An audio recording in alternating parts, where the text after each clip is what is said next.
We gotta talk about SummerSlam, spoilers ahead. I'll just mention three things. Firstly, I feel so bad for Rhea Ripley. Like, you came back from this massive injury only to have your shoulder dislocate, I think 3 times, was it? Then your boyfriend decides to basically cheat on you and betrays you, costing you one of the most important titles you could possibly win as a woman.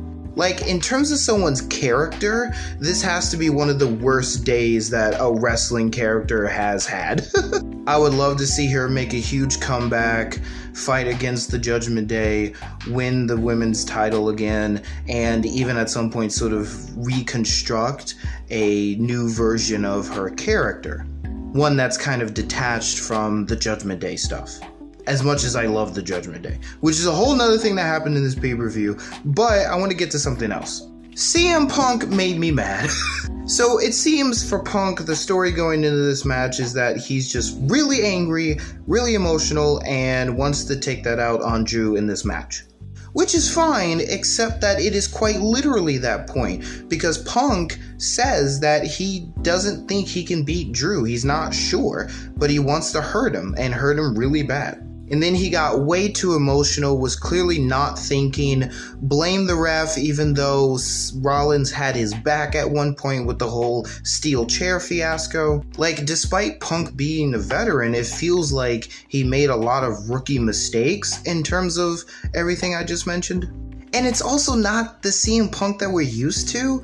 Like, the CM Punk that said he was the best in the world and said that Rock was boxing with God when he was facing him is now saying he's not sure he can beat a wrestler?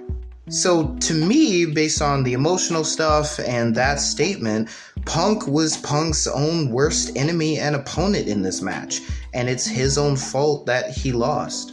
So that made me mad, but I get it for the purposes of the story, and I'm hoping we can see some confidence regained in Punk and some drive regained in him and some sense regained in him.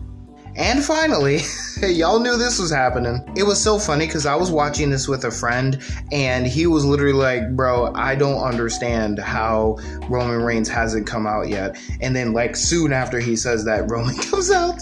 But I love the storytelling and I love how Roman Reigns said what he had to say without really saying anything. He beats up Solo and lets Cody win the match, telling us that he does not support everything going on with him, and also seems to nod at Cody, suggesting that he at least respects him. And this comment is absolutely right. It is so nice to see Roman Reigns get that babyface pop. Can't wait to see where this goes. Obviously more happens, so comment your thoughts and follow for more content.